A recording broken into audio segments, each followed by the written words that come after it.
Hello दोस्तों, मेरे channel mentor नावी पर आप सभी का स्वागत है। आज हम सुनेंगे मासिक शिवरात्रि व्रत कथा। तो आइए आरंभ करते हैं। प्राचीन समय की बात है, एक चित्रभानु नामक शिकारी था।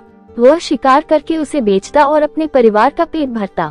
वह उसी नगर के एक साहूकार का कर्जदार था और आर्थिक तंगी के कारण समय पर उसका ऋण नहीं चुका पा रहा था, जिससे साहूकार को गुस्सा आ गया और शिकारी चित्रभानु को शिवमठ में बंदी बना लिया।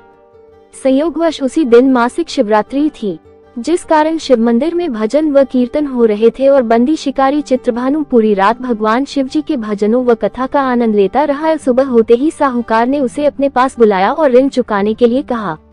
शिकारी चित्रभानु ने कहा, हे सेठ जी, मैं कल तक आपका ऋण चुका दूंगा।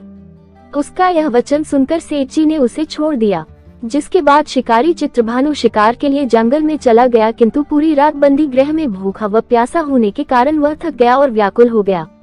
इसी प्रकार वह शिकार की खोज में बहुत दूर आ चुका था और सूर्यास्त होने लगा तो उसने सोचा, आज तो रात जंगल में ही बितानी पड़ेगी। ऊपर से कोई शिकार भी नहीं कर पाया जिसे बेचकर सेठ जी का ऋण चुका देता। ये सोचकर वह एक तालाब के पास पहुंच गया और भरपेट पानी पिया, जिसके बाद वह एक बेल के पेड़ पर चढ़ गया जो कि उसी तालाब के किनारे था। उसी बेलपत्र के पेड़ के नीचे शिवलिंग की स्थापना हो रही थी, किंतु वह पूरी तरह बेल की पत्तियों से ढका होने के कारण उस शिकारी को दिखाई नहीं दिया।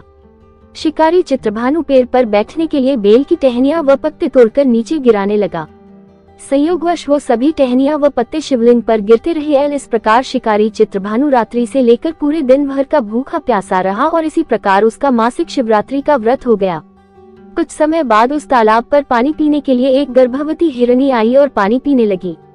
हिरनी को देखकर शिकारी चित्रभानु ने अपने धनुष पर तीर चढ़ा लिया और छोड़ने लगा तो गर्भवती हिरनी बोली, तुम तीर मत चलाओ, क्योंकि इस समय मैं गर्भवती हूँ और तुम एक साथ दो जीवों की हत्या नहीं कर सकते, परंतु मैं जल्दी ही प्रसव करूंगी, जिसके बाद मैं तुम्हारे पास आ जाऊंगी, तब तुम मेरा शिकार कर लेना।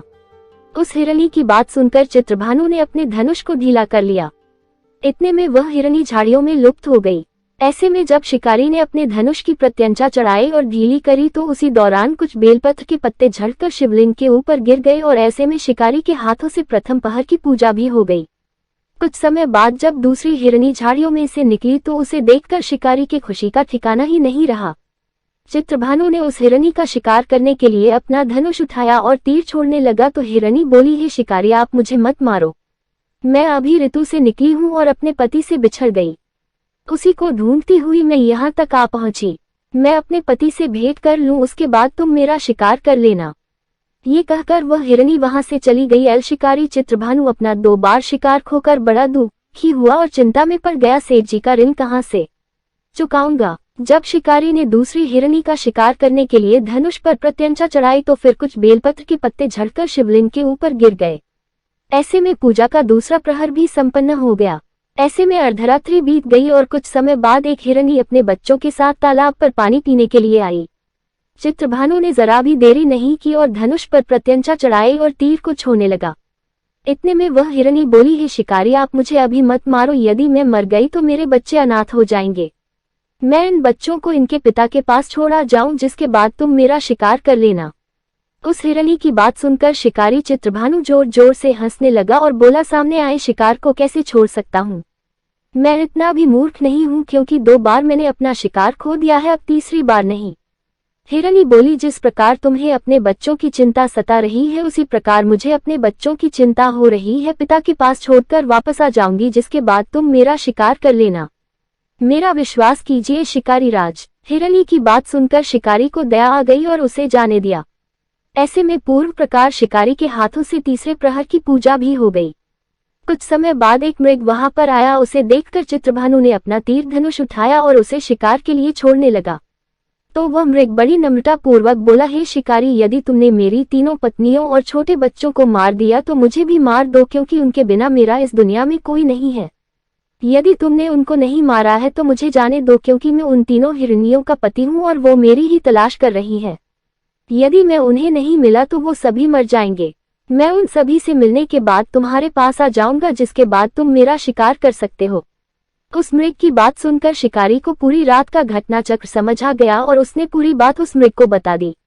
ये सुनकर वह मृग बोला, मेरी तीनों पत्नियां जिस प्रकार प्रण करके गई हैं उसी प्रकार वो वापस आ जाएंगी, क्योंकि वो तीनों अपने वचन की पक्की हैं और यदि मेरी मृत्यु हो गई तो वो तीनों अपने धर्म का पालन नहीं करेगी।